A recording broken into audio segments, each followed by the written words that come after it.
this is my review of One Punch Man.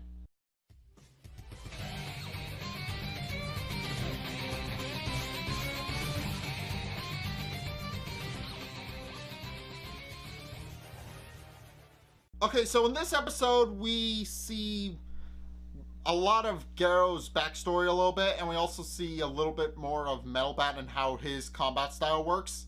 Because we saw him a little bit toward the end of Season 1, but we didn't really get a real perception of what he can actually do up until this point. So, in this episode, shortly after getting his ass kicked by Saitama, Garo has a flashback while he's sleeping about how he used to root for the monsters and he used to sympathize with them, and the main reason he decided to become a monster and started calling himself the Human Monster is because he sympathized with them and found out at a young age that the hero would always win, even though he always wanted the villain to win and never did. So that's the main motivation why he became a monster and why he decided to call himself the Human Monster. But what's real interesting about this is that apparently he wants to see a bad guy win so badly that he became a bad guy that will never lose. So clearly he has his motivations and clearly wants to become the strongest villain that the world has ever seen, and decided to do anything in his power to become that. And we also get to see a little bit of Metal Bat fighting. So shortly after Garo actually beat up the executive from the Hero Association, the Hero Association realized it needed to assign bodyguards to all of its executives, and they sent Metal Bat to, I guess he sent them to become a bodyguard for this asshole and his asshole son, because the guy throughout the episode is very self-entitled, very, very quality of life-ish. He believes that there's a certain quality to everything, and that anything under a certain quality is therefore inferior, and anything with a lower cost is inferior. So clearly he puts his money where his mouth is, and clearly thinks that everything is beneath him. And Melbat is getting fed up with these guys, and is even more fed up and wants to burst into tears by the fact that he promised to go shopping with his sister, but now he can't because he has to do a job. Also, we get a little scene in here with King, who basically lies to the Hero Association and he's fighting a monster, but he's really just playing a video game. So, yeah, he's unavailable. Well, unavailable, but he's actually just playing a video game and doesn't really care. But as Metal Bat is trying to guard these two guys, there's actually a series of monsters that come out, all of them centipede-like monsters. The first is Centicohai, who is a bit of a smaller centipede monster, who is accompanied with Venus Man-Eating Trap, or whatever his name is, but something along that line.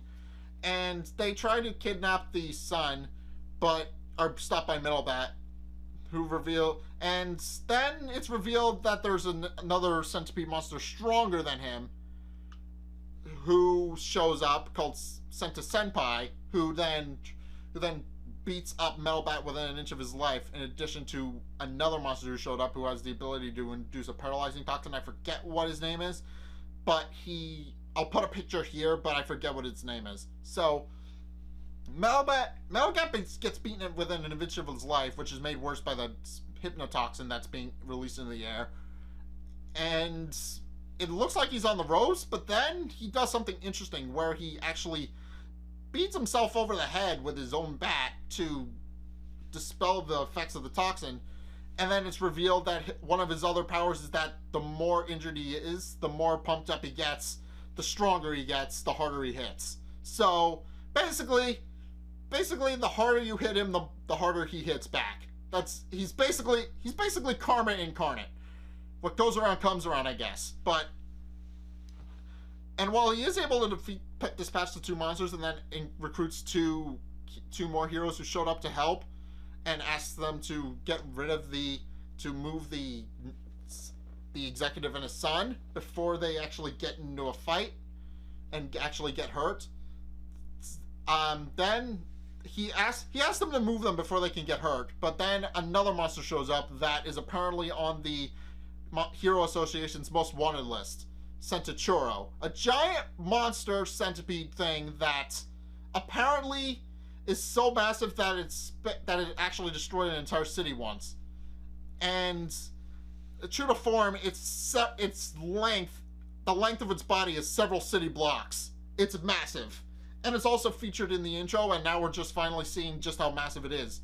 So it is a monster on a massive scale, and Metalbat isn't able to defeat it, but he is able to figure out where his weakness is and strike there, but is thrown off.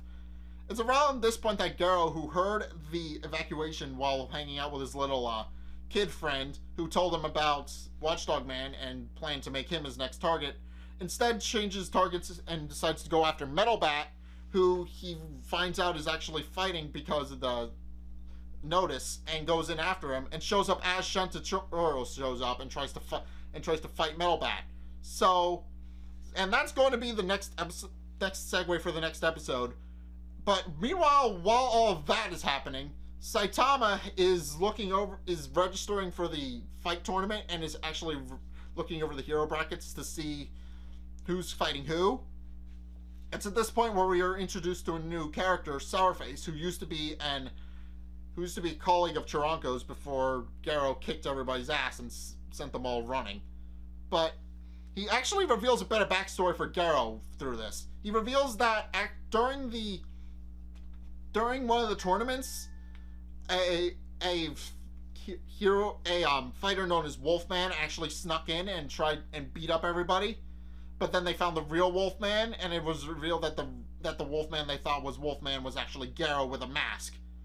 But yeah, it's also implied that he just decided to stop training at the dojo on a whim and decided to fight everybody for real there, and that's why he got thrown out. But he planned to leave anyway because he said, "There's nothing here for me to learn. Let's fight for real."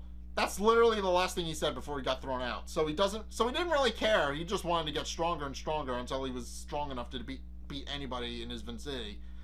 But apparently he can't beat Silverfang still because Silverfang is a badass and he's an old man. So he's basically Mr. Miyagi, except he can do shit. But anyway, it's heavily implied that Garo is just trying to become stronger in this episode. And that's interesting because Garo up until this point has just kind of been, well, we know he wants to beat up heroes, but we haven't really learned why, and we never really learned what caused him to suddenly just snap. And according to this episode, he's always been like that. He just decided he joined Silverfang's dojo so that he could become stronger, and then decided to leave on a high note by beating up everybody there and getting himself thrown out on purpose. So it's implied that he's always wanted to be this human monster, and he's been training every day to try and get to that point. So yeah, I'm interested to see how much more Garo is going to develop in this coming season, because there's still monsters, there's still things that need explaining. The aforementioned Monster Association from the last review I did comes to mind, which is actually, it's the Monster Association is interesting. I've read the manga up to this point, so I know what's going on. I'll tell you guys when that episode comes out, but I do think the Monster Association is interesting, and it's going to be interesting when they show up, because, well, it's going to be interesting when they show up, and I'm interested, and they're going to be major antagonists going forward. I'm going to say that. So yeah, the second season looks interesting. So it's not only fleshing out Garo as a character and confirming what I've said to you guys, how he was bullied as a child and always wanted to be a monster and all that, and wanted to become the bad guy that nobody could beat. So he decided to train like hell so that he could become the monster that nobody could beat. So essentially he, as I said, he is a foil to Saitama, and future episodes are indeed confirming that for me. So yeah, if you guys have seen this episode of One Punch Man, what did you guys think? I'm interested to see where this is going to go. So yeah, if you guys have seen this episode, what did you think? Let's get a discussion going in the comment section down below, or over on my Discord server, link in the description. Anyway, thank you guys so much for watching. If you enjoyed, be sure to hit that like and subscribe button. Also, be sure to follow me on Facebook and on Twitter in the description below. And also, check out my Patreon description below as well. It's only a couple bucks a month, and it really helps me out. So I would definitely appreciate it and recommend it if you did that. But anyway, thank you guys so much for watching. And until next time, I'll see you guys in the next video. Peace!